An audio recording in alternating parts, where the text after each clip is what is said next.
personal situations, you may come under physical attack, but because of professional requirements or personal choice, you can't strike back.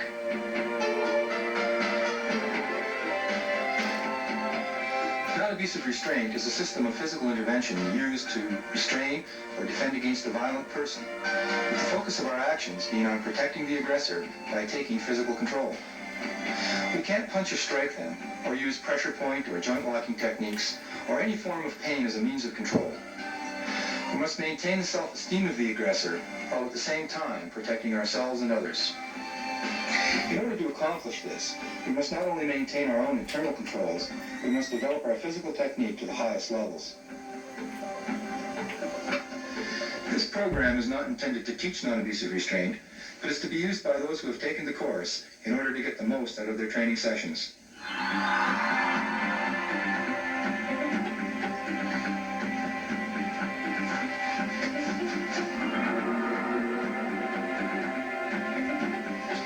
You should spend much of your time practicing with a partner. Developing effective physical technique requires hours of practice in order to integrate the techniques as conditioned reflex.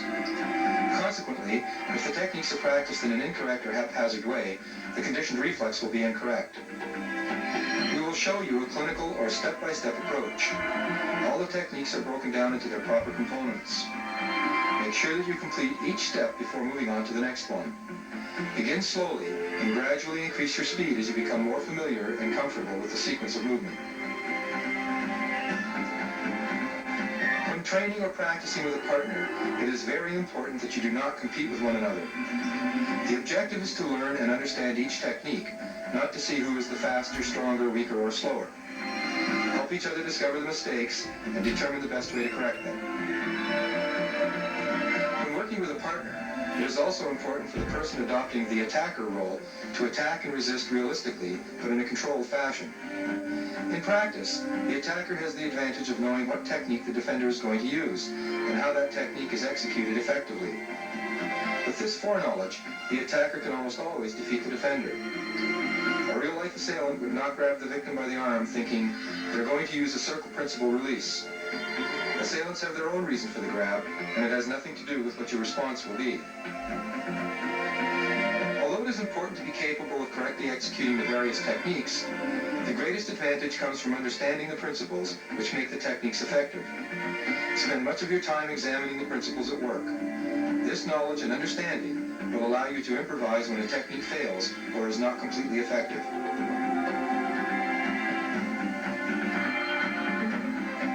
In order to develop any movement or sequence of movements into a conditioned reflex, we must practice the movements literally hundreds of times. Since it is not always possible to have a partner to practice with, we have developed solo practices for a number of techniques. When we rid ourselves of the distraction of a partner, we allow ourselves to practice the techniques, concentrating strictly on the correct execution. We can practice as often as we want, and the beauty of solo practice is that we can practice whenever we have the time and space available, even if it's only for a few minutes. Regardless of our mastery of any technique, all techniques are subject to failure for a variety of reasons. The greater our knowledge of the principles involved, and the greater the variety of techniques we know, will allow us to improvise or choose an alternate technique in any given situation.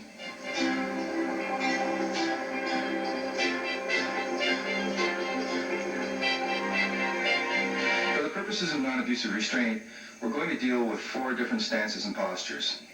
The first is the defensive stance. The defensive stance must satisfy several criteria. It must be sufficiently protective and show a formal willingness to defend yourself and restrain the assailant, but it must not look overly aggressive. In order to adopt the defensive stance, begin by placing your feet shoulder width apart. Take a normal walking step either with your left or your right foot, whichever is most comfortable for you. Keep your rear foot pointing straight ahead, but turn the heel of the forward foot outwards until the foot is on approximately a 45-degree angle. Keep the weight centered over both feet. Bend the knees, tuck the hips, keep the back straight. Pull the shoulders down and place the elbow about 5 inches in front of the rib cage. You can measure this by forming a fist and placing the thumb knuckle on top and measuring to the elbow from the front of the rib cage. Keeping the outside edge of the elbow, parallel to the outside edge of the rib cage. Keep the fingertips shoulder height, the thumb in, and the fingers together. The second stance we're going to deal with is the relaxed ready posture. This is a modification of the defensive stance. What we're going to do is put ourselves in the defensive stance.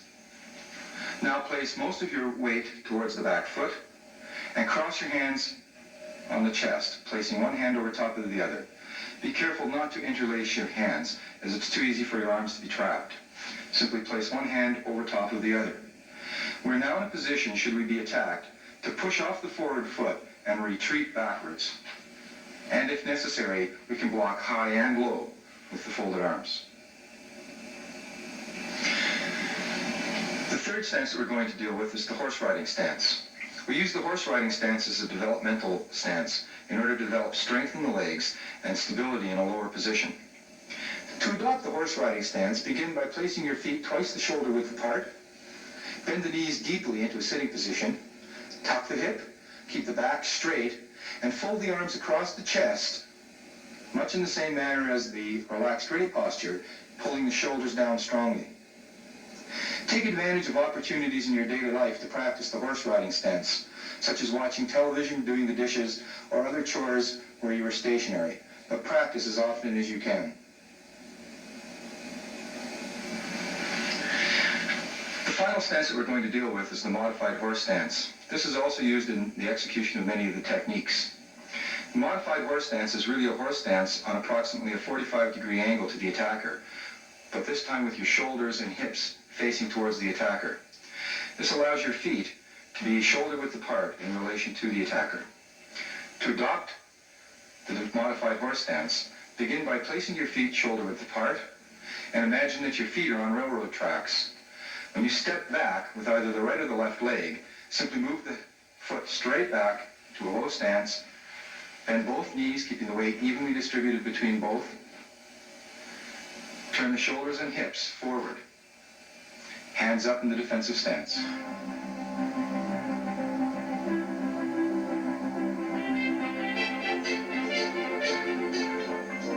Balance and stability are critical in self-defense and restraint. When we move, we become more vulnerable to attack to susceptible areas of the body, as well as a direct attack to our balance and stability.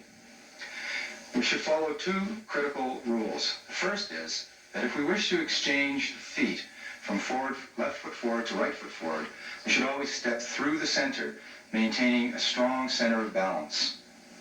This applies whether we're moving forward or backwards. The second rule is that we must always keep our knees bent. When we begin to move, there's a tendency for you to straighten the leg before you actually move. This brings the center of gravity up and makes us more susceptible to attack. We're now going to practice what we call slide stepping. The first thing we must do is assume that our feet are now in a closed position. In other words, this is as close as our feet are going to get to one another. When we move, regardless of the direction, we must open the stance first and then close. If we move forward, we'll move the forward foot first and slide the rear foot up to the defensive position. Moving backwards, we reverse the process. Step back with the back foot, slide the forward foot into the defensive position. Remember, the feet must never get closer than they are in the defensive stance. Moving to the left, we move the left foot, then the right. Moving to the right, we move right, then the left foot. We can also practice this in a circular movement, interchanging the feet.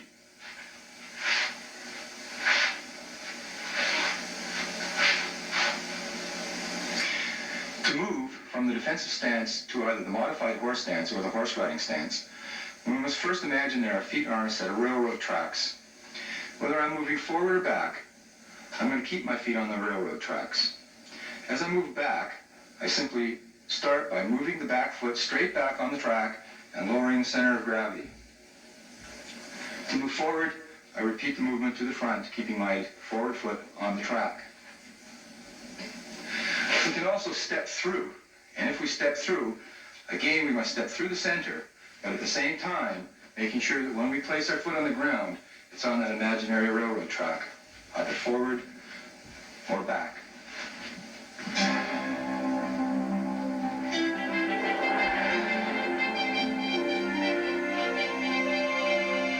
Maintaining a proper distance from your opponent is critical. As a matter of fact, we call it critical distancing. If you're too close to your opponent, you don't give yourself enough time to respond to the attack.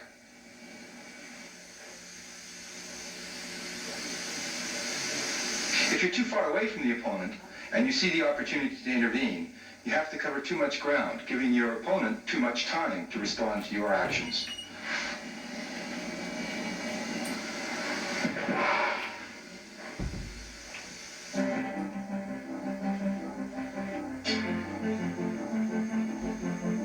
A rule of thumb in distancing is, if when you look your partner directly in the eye, you can still see the forward foot just inside your peripheral vision, you're at the correct distance. In order to practice eye distancing, first face off with your partner. Assume the correct distance, making sure that you can still see their forward foot in your peripheral vision while looking them in the eye. One partner is designated as the aggressor and begins the movements forward and back with just the upper body, forcing the defender to try and maintain the distance between the eyes.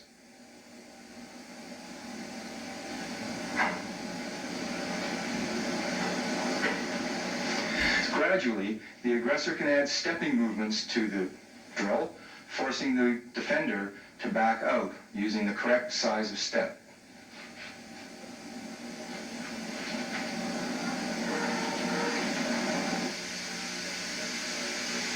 This exercise appears simple, but you must practice regularly in order to increase your accuracy and speed.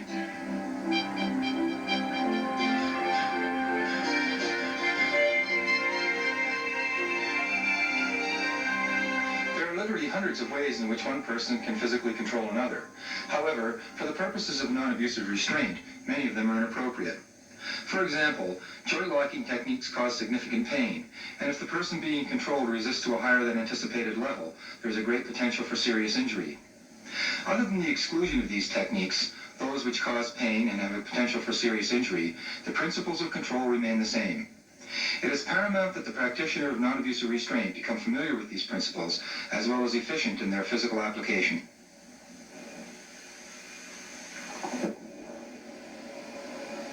Hooks and handles are any part of the human body that we can grab with our hands or our limbs in order to control the other person. Hips, shoulders, and elbows are all good. What we want to do now is demonstrate the ideal of sticky hands. The idea here is that once I've made contact with the opponent, I don't want to lose that contact. Here I have both of his arms in contact with mine, and no matter how he struggles, I'm going to maintain that contact, eventually succeeding in the restraint.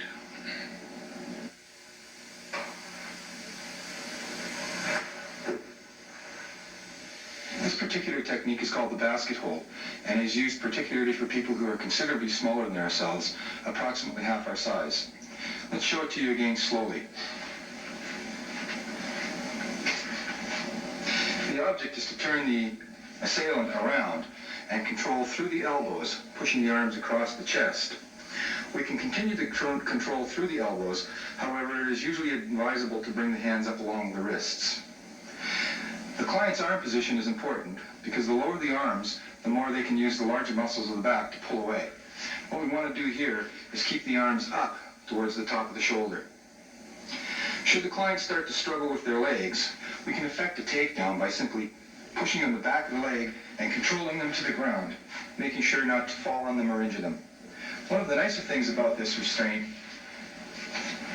is that once we have the person in the restraint and they've calmed down and the crisis has passed, it can very quickly turn into a therapeutic hug.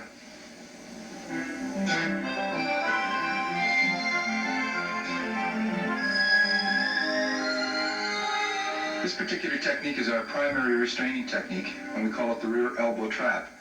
The idea of this technique is as long as I can control the elbow in the rear position, the assailant can't get free. There are three variations of controlling the elbow.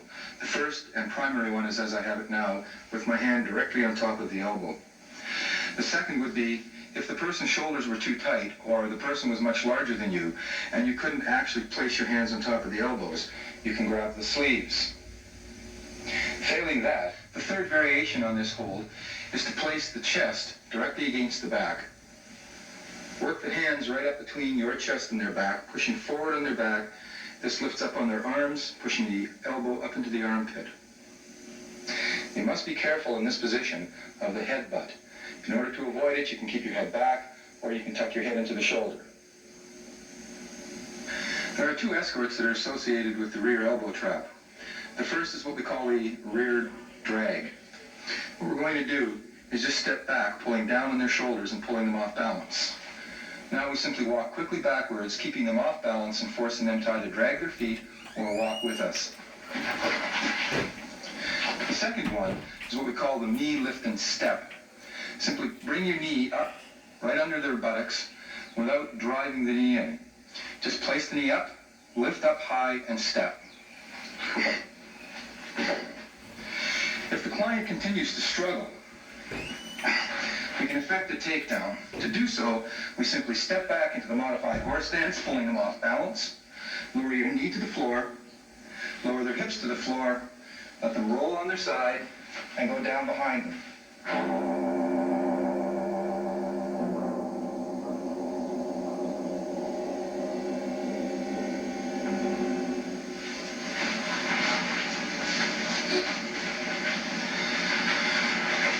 Another way of struggling would be to try and throw you over their shoulder.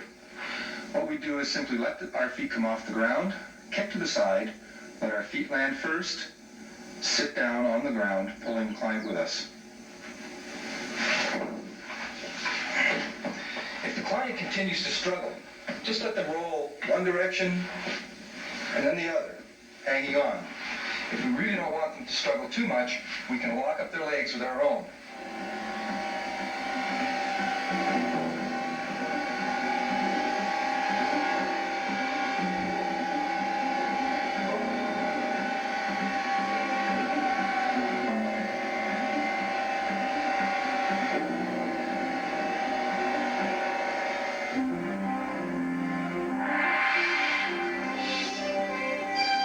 Defending against strikes with the arms or the legs is quite simple in theory, but much more difficult in practice. In practice, we must develop our timing and distancing skills to a much higher level. I'm going to start with defending against strikes with the arms. To begin with, we're going to identify two different types of blocks. The first is what we call the inside block. The problem with the inside block is it allows the opponent an immediate follow-up with his other hand, forcing us to defend again almost immediately. Ideally, what we would like to do is always block to the outside. This effectively minimizes his attack with the second hand and puts us in a good position for restraint.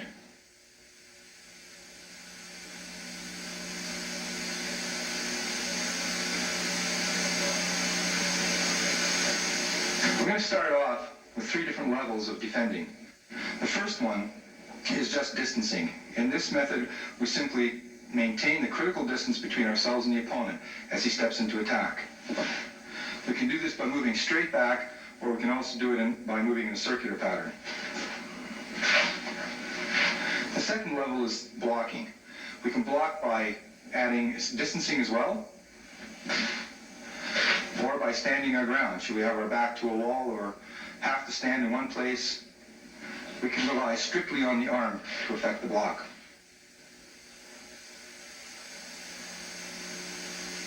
The third level is blocking and trapping. With this, we'd like to effectively block the technique and put ourselves in a good position for restraint.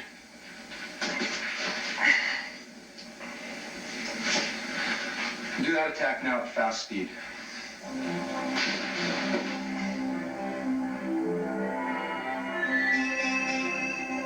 Here are three drills that you can use to develop your timing, your distancing, your blocking and trapping skills. Face off with a partner, each assuming the defensive stance, the proper critical distance from each other, with one person designated as the aggressor. The targets are the top of the chest at the top of the sternum for direct attacks, and the upper part of the outside of the shoulder for swinging attacks. The attacker will step in, punching at the sternum or the top of the shoulder. The attacker must always make sure that if the defender does not successfully distance or block, that they will make contact with the target. This ensures the realism of the attack. Move slowly, gradually speeding up the drill at the defender's request. Remember that the defender can distance not only straight back, but also in a circular pattern.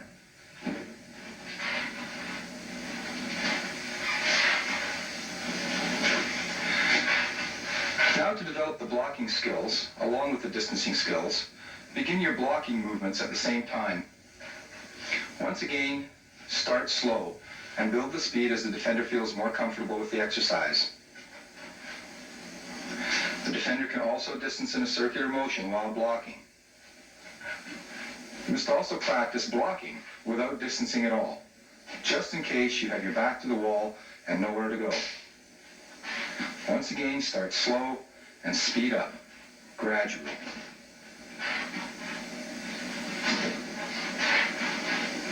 After a few moments, you may want to add trapping. Again, start slowly, following through to completion of the technique each time. Speed up again, only as the defender requires.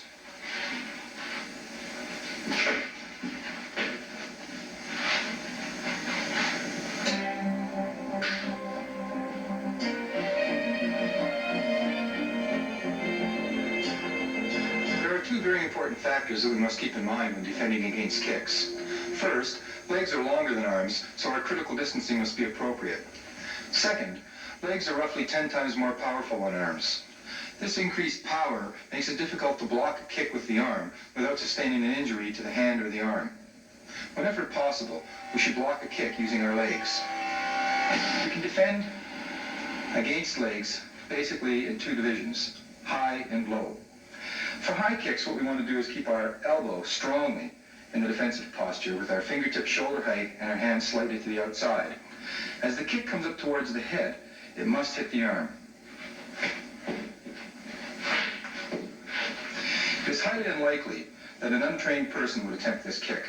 Kicks delivered from the solar plexus down can be blocked with the leg using what we call as the crane stance by bringing the knee up the center and deflecting the kick off. This means that we're using our powerful legs against our opponent's powerful legs. By bringing the knee straight up the center and deflecting the leg off to the outside, we can sufficiently protect ourselves and turn our opponent away, nullifying any other kick with the other leg. We can also trap the opponent by kicking away to the side strongly and attacking from behind to effect the restraint. We will now do one at speed.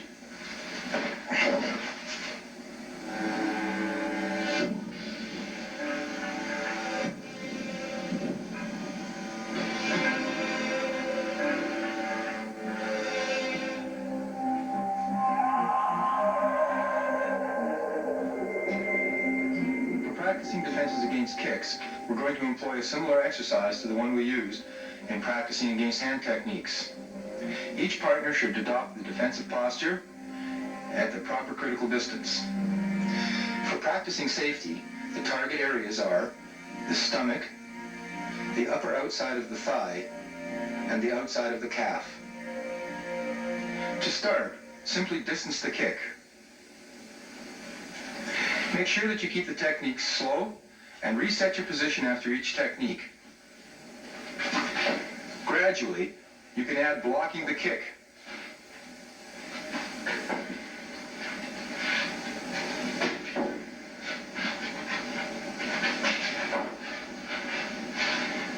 Then try redirecting the kick and attempting a restraint.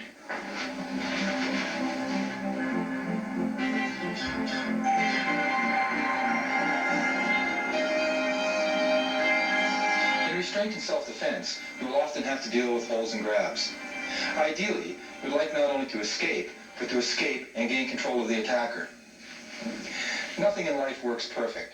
Getting to know the principles and techniques through constant and regular practice will help you to develop the skills to improvise in any given situation. We're going to begin our segment on defenses against grabs and holds with arm grabs. The reason for this is simple.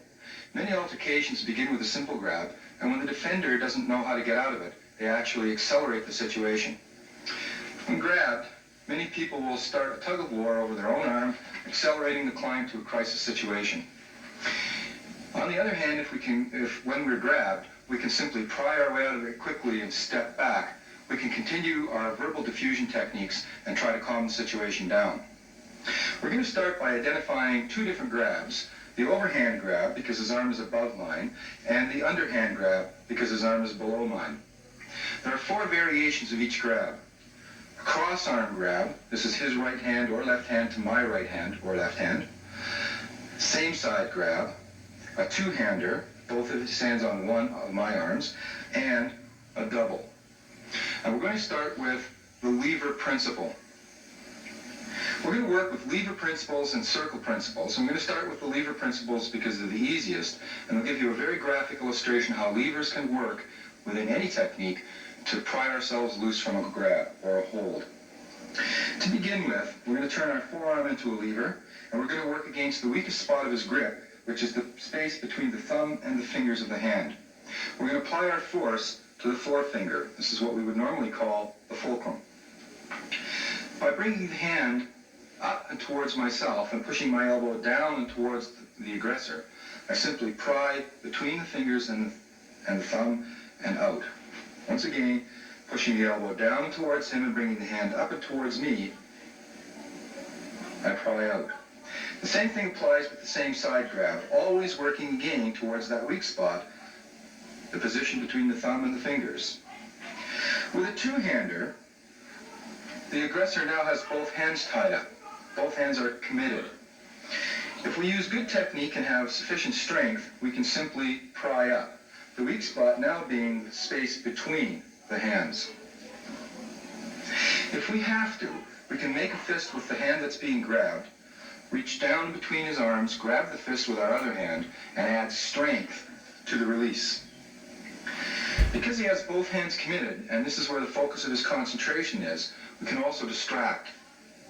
We don't have to touch and make any contact, but simply sticking the hand in front of the eyes is enough to take the concentration from the grip, making it much easier for us to pry ourselves out.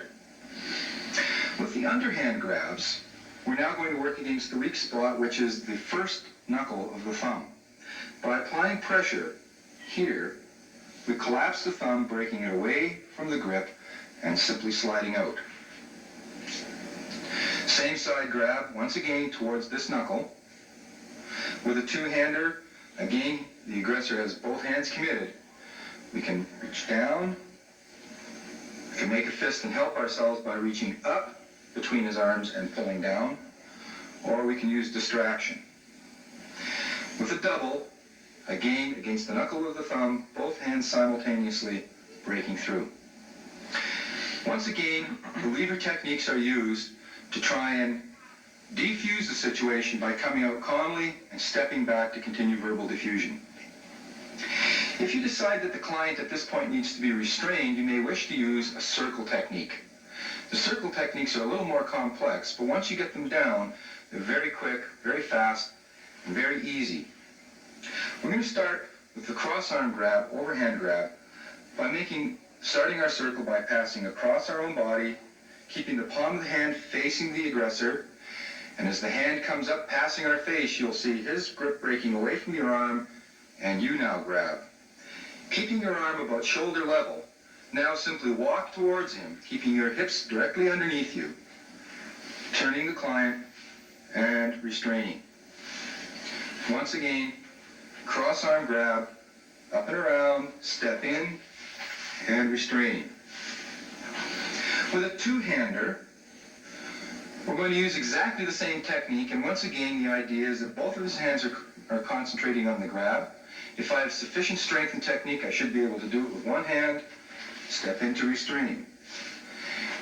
If I don't have sufficient strength, I can simply grasp my own hand, swing both arms up, and at this point now I would release, grab him, and walk in. With a double grab, things get a little more complex, but not greatly so. What we're going to do is leave my left hand stationary while I bring my right hand across, trapping the fingers of his hand inside my left palm. Now the reason for this is, if I start my swing without trapping his hand and he lets go with his left, I'm now in a position of vulnerability. At this point in time, I can be hit very quickly. By trapping the hand here, if I can get here, You can't get the hand away, and as I continue the circle, I now will release the hand, grab the arm, and step in for the restraint. Once again, leave your left hand stationary as you bring your right hand across, trap the fingers in the palm of the hand, and continue the circle as before. Step in. With the same side grab, things get a little more complex because now instead of moving across my body and starting with an inside block or outside block, what I want to do is bring my hand to the outside and across. I now have to use my other hand to effect the turn. One. Now this hand is going to come up underneath the elbow or just above the elbow. Continue the turn, step in to restrain. Once again, begin your movement to the outside of the body, palm facing the client. Second hand comes up under the elbow to the restraint position. With underhand grabs, we have a series of circling techniques. This time, rather than having your palm facing the aggressor, what I would like you to do is, as you turn in the circle, get the palm of the hand facing up. Open the thumb, and as you pass the hand across your body, you should feel the aggressor's grip loosen as you grab their forearm.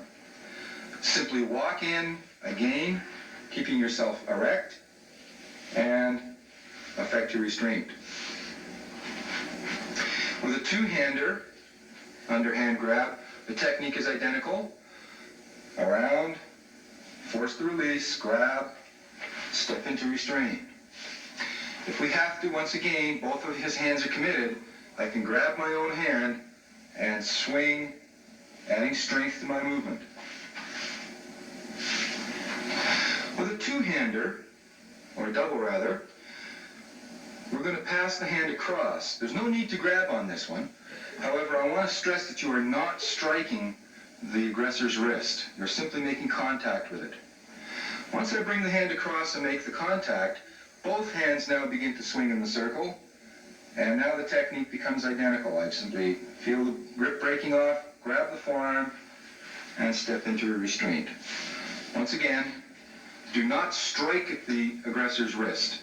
Simply bring the hand across. Now both hands will work together to effect the release and the restraint. With the same side grab, we have the same problem as with the overhand grab. We have to use two hands. This time, as I bring the hand out to the outside of the body and I start pushing in, I'm going to push in with the heel of my hand against the first knuckle of the thumb.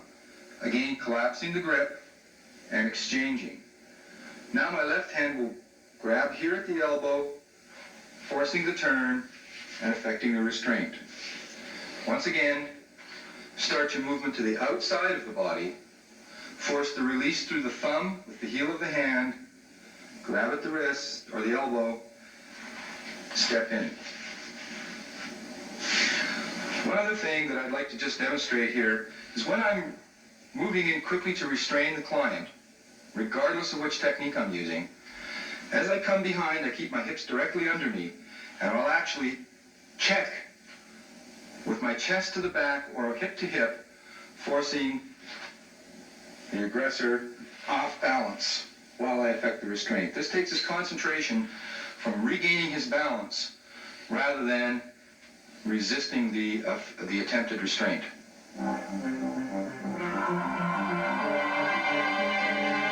Defending yourself against bites and scratches is particularly difficult in non-abusive restraint. However, the principles are very simple. With a bite, what I have to do is force the jaw open so that the teeth will disengage from the flesh. In this example, what I'm going to do is place my hand at the base of the skull, push my forearm strongly into the mouth, forcing the jaw wide open. As I feel the teeth disengage, I pull away. Scratches are another problem. Very simply corrected by pushing the heel of the hand down on the top of the knuckles and pushing the hand down and flat, disengaging the nails from the flesh and pulling the hand straight back.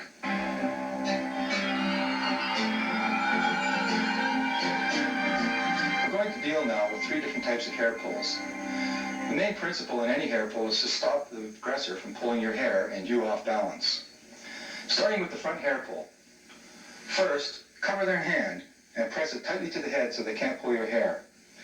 Close your elbows up towards the face to protect yourself from a punch with the aggressor's free hand. Step back deeply into a modified horse stance, and now place the chest to the top of your knee while you point the top of your head to the floor.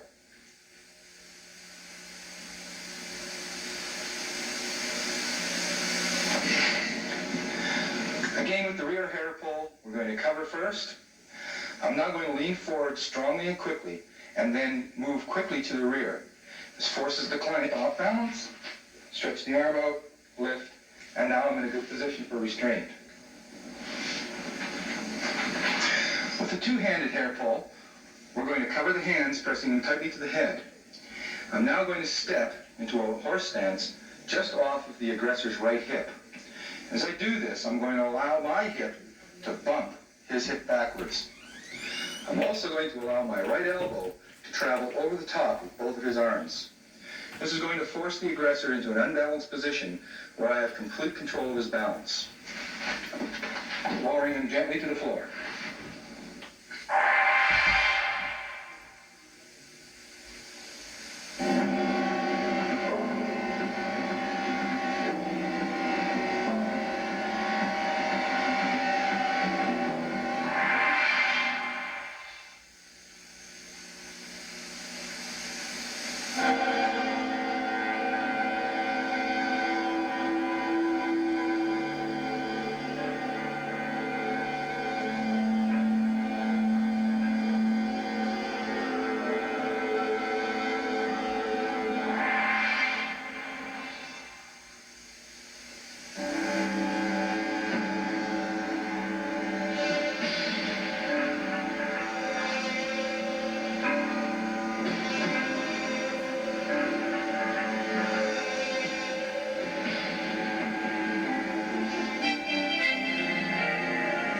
This is the solo practice for the front hair pull. 1. Cover the imaginary assailant's hands with yours, pressing tightly to the head and keeping the elbows to the front. 2. Step back into a modified horse stance. 3. Place the shoulder to the top of the knee and point the top of the head directly to the floor.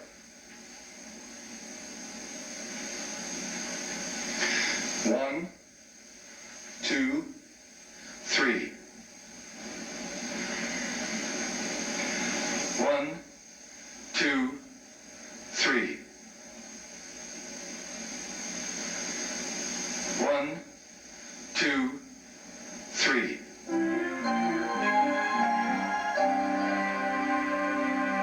This is the solo practice for the rear hair pull.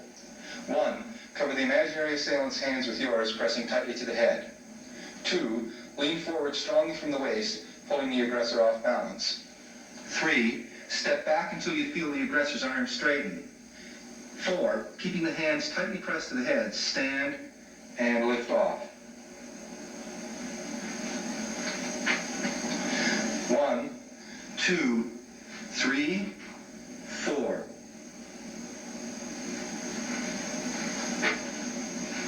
1, 2, 3, 4. 1, 2, 3, 4. This is the solo practice for the two-handed hair pull. 1. Cover the assailant's hands with yours, pressing tightly to the head. 2. Step into a horse stance, allowing your elbow to ride over top of the assailant's arms. 3. Lower the assailant gently to the floor. 1, 2, 3. 1, 2, 3.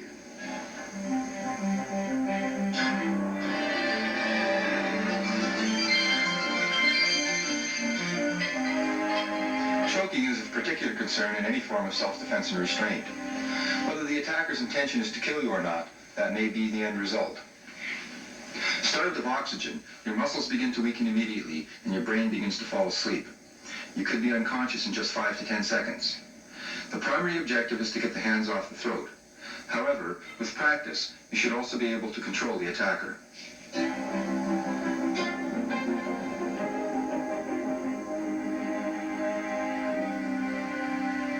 going to start with a front hand choke. We can use either hand, but make a strong fist and bring the elbow to the defensive position while placing the fist strongly against the jaw. This brings your forearm directly across the aggressor's wrist. If I use my left hand, I have to step back with my right foot. If I use my right hand, I will step back with my left. Once again, keeping everything strongly in position, step back strongly into a modified horse stance, keeping the hips and shoulders facing the aggressor. I'm now going to turn through the hips to a 45-degree angle horse stance. This means that I'll be applying all the strength of my hips and legs against his wrist. When we do this technique at speed, the aggressor's momentum will carry him beyond me and put him in a position for restraint.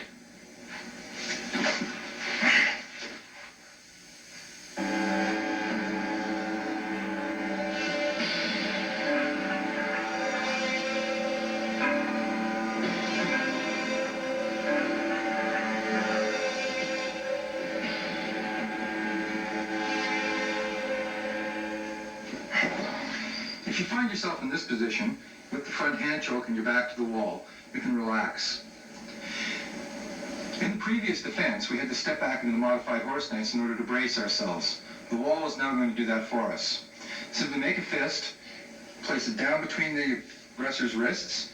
I'm now going to push down with my elbow while I push up on my hand with my other hand. Turning my head away, grabbing his elbow, now step strongly off the wall, turning him and restraining.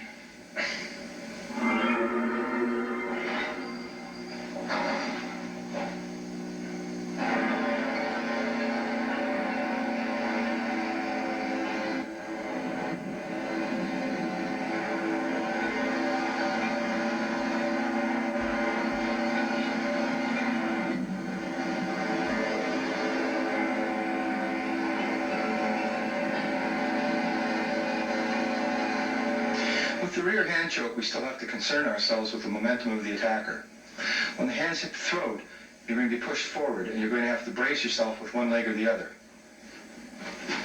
In this case, I've braced myself with the left leg, which means now I'm going to have to use my right arm and swing to my right as I step through and in a circular fashion. I'm going to continue the circle now with my arm, coming up under his arm and placing my hand on the back of his shoulder. If I push now on the shoulder, I'll completely turn him around and make the restraint easy.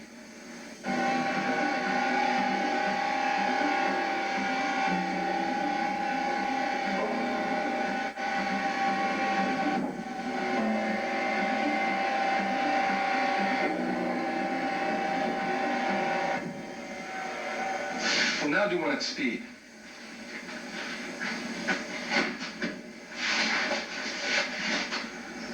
Rear arm chokes present a particular problem in non-abusive restraint, partly because the aggressor has a much stronger position, and partly because you still have to get the hands off the throat.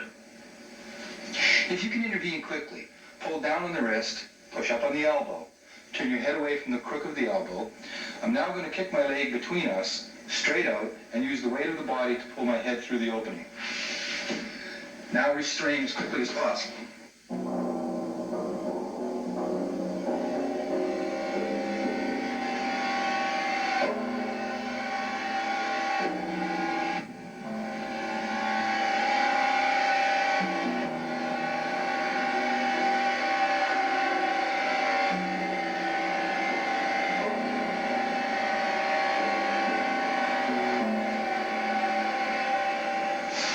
If the aggressor gets a very strong grip on you, don't even bother with the quick release. Simply grab the forearm with both hands and try to take some of the pressure off the throat. We're now going to give the aggressor a hip chuck by pulling hip forward and driving back the opponent's hips. The objective is not to throw him over your shoulder or even lift his feet off the ground, but simply to give yourself some maneuvering room and keep him off balance while you move. In this position, establish a strong horse stance. Grab his right wrist and turn your chin into the chest. The more your chin is tucked into the chest, the more it will discourage you from pulling tightly on the headlock. Hold on to the wrist, reach over the right shoulder, put the heel of the hand on the chin, and pull back and around, forcing the release. From here, we can escort or we can go into a proper restraint technique very quickly. If the aggressor happens to be much larger than you may find it a lot easier to effect a takedown from the headlock position. From the headlock, we're going to pull back and down on either his left elbow or his left hip. As we pull back and around, we're also going to push the leg up and around. Everything is now moving in a circular pattern to the left. Once I feel his weight coming up and his balance going, I'm going to drop my right knee to the ground, and we'll both go to the ground in a controlled manner. From this position, my left knee is now in the center of his back, and I'm simply going to reach across, getting the chin, and using the knee and the chin to pry myself out of the headlock, and from here I can effect the restraint.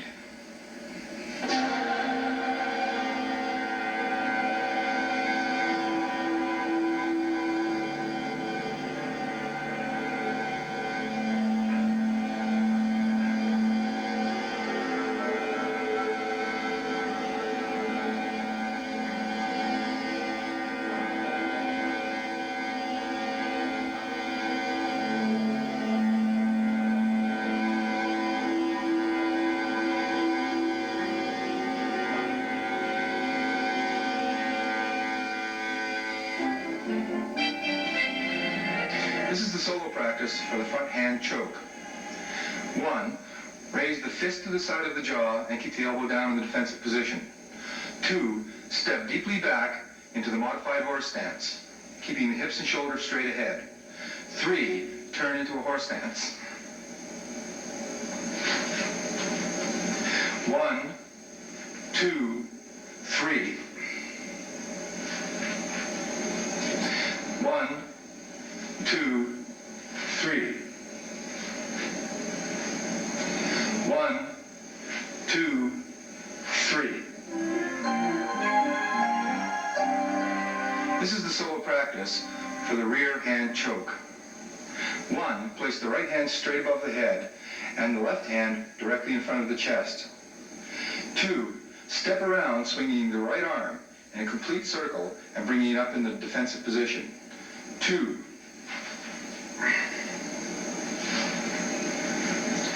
1, 2. 1, 2. 1, 2. This is the solo practice for the rear arm choke. 1. Grab the imaginary assailant's forearm with yours, pulling down and away from the throat. 2. Drive the hips backwards, knocking the assailant off balance. 3. Step to the right, and then with the left into a horse stance. You are now in a side headlock. Hold on to the right wrist with your right hand. Reach your left hand over the assailant's right shoulder, putting the heel of the hand on the point of the chin. Draw around and to the back as you pull away with the right and straighten the legs.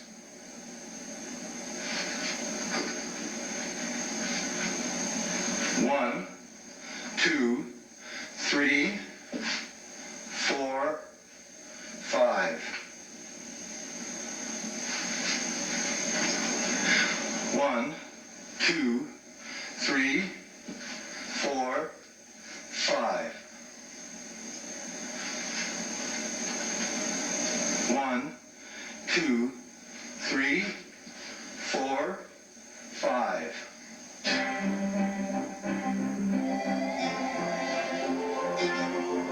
Although the bear hug is not in and of itself a life-threatening situation, it often precedes an attack by more than one attacker. It is also never wise to allow somebody to control you physically if you can avoid it. To escape from a bear hug, we're going to start by bringing the hands up in a palms up position and reach straight out in front of us, turning the palm downward as we do so. You'll notice my upper arm makes an inclined plane, making it almost impossible for him to avoid.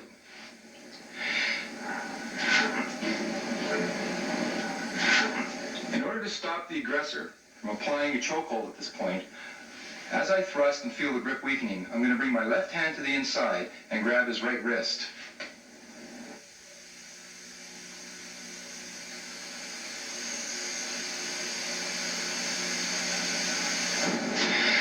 I'm now I'm going to step strongly to the left into a horse stance. Be careful when you do this that you don't try to rise before you begin the movement. Simply glide the left foot to the left and drop the weight into the horse stance. We're now going to do all three movements simultaneously, reaching straight out in front of us, grabbing the right wrist, and stepping into the horse stance.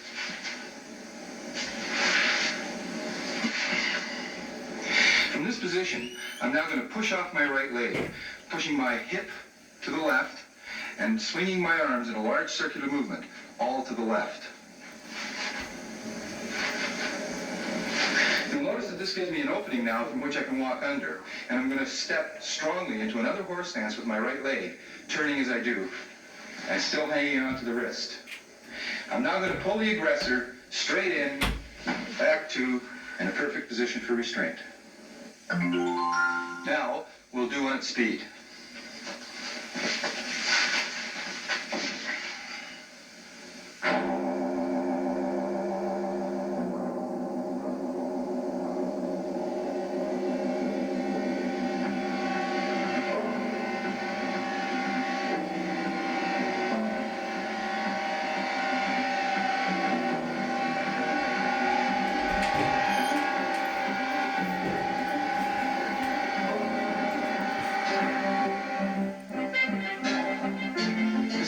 Practice for the bear hug. 1. Bring the arms to the sides with the palms up. 2. Simultaneously step to the left into a left horse stance, while thrusting, turning the palms down, and bringing the left hand in to trap the assailant's wrist. 2. 3. Push off your right foot, turning the hips to the left, and swinging the arms in a circular movement to the left. 3. 4. Step out into a horse stance with the right foot. 5. Pull the aggressor in.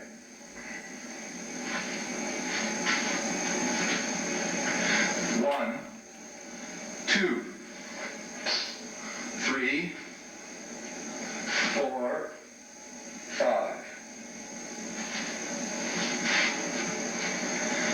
1, 2, 3, 4, 5.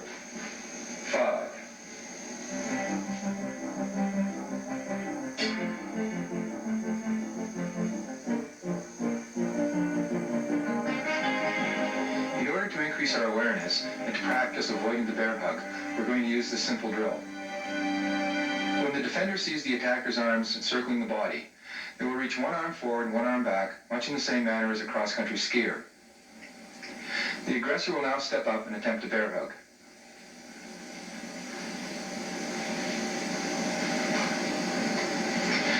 The aggressor will now move up directly behind the defender.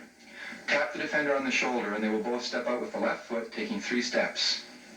On the 3rd step, the aggressor will attempt the bear hug.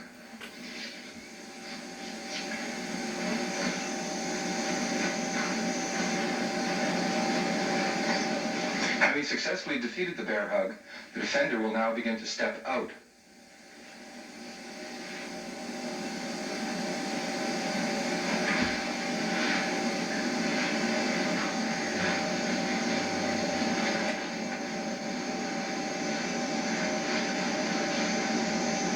Now, the defender will attempt a restraint.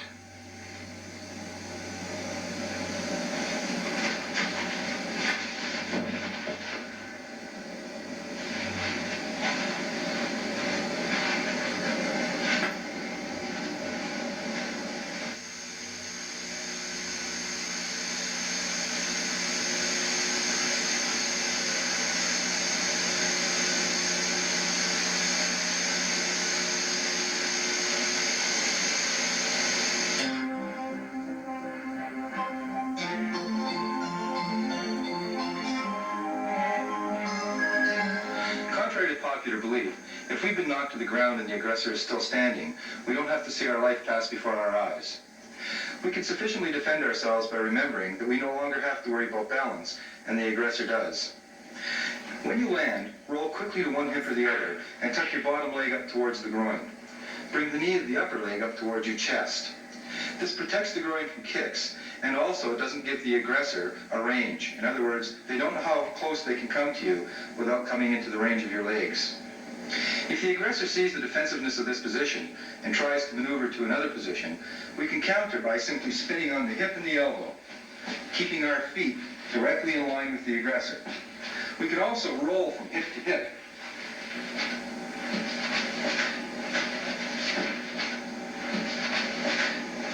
If the aggressor makes a mistake and steps in, we can use two different types of takedowns.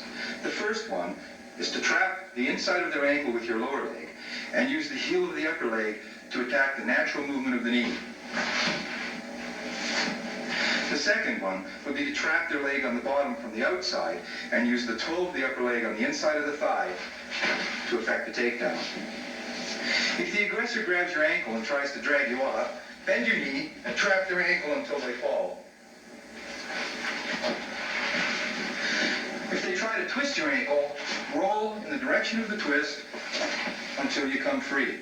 If the aggressor gets around your defenses and gets on top of you or beside you, don't worry. There are other things that we can do to take advantage of the balance. By placing my hand on the shoulder and pushing across my body and collapsing the elbow with my other hand, I can force their weight down to my chest. As I've collapsed this elbow, my hand is going to come up to the chin. With control of their head and their weight on my chest, I'm simply going to roll to my left.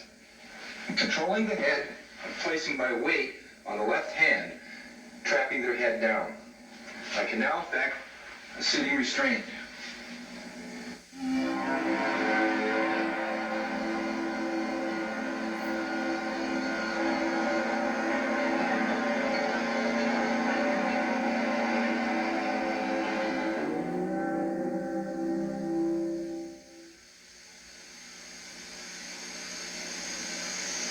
If the aggressor straddles you, once again, don't despair. Your legs are very strong and you should be able to handle the weight. You'll notice that if the aggressor keeps their back straight in order to maintain their own balanced position, you'll notice that they can't reach the throat or the shoulders for a pin. If they want to do that, they have to lean forward. To show you how easy it is to knock them off balance, I'm simply going to push from behind the shoulders. To stop them from breaking their own fall, and also stop them from pivoting over on my throat, I'm going to pin the wrists together. I'm going to bring my feet as close as I can to my hips, drive my hips strongly into the air, and roll to my left. But it will help you to develop the inner confidence you require to deal with any situation when you can't strike back.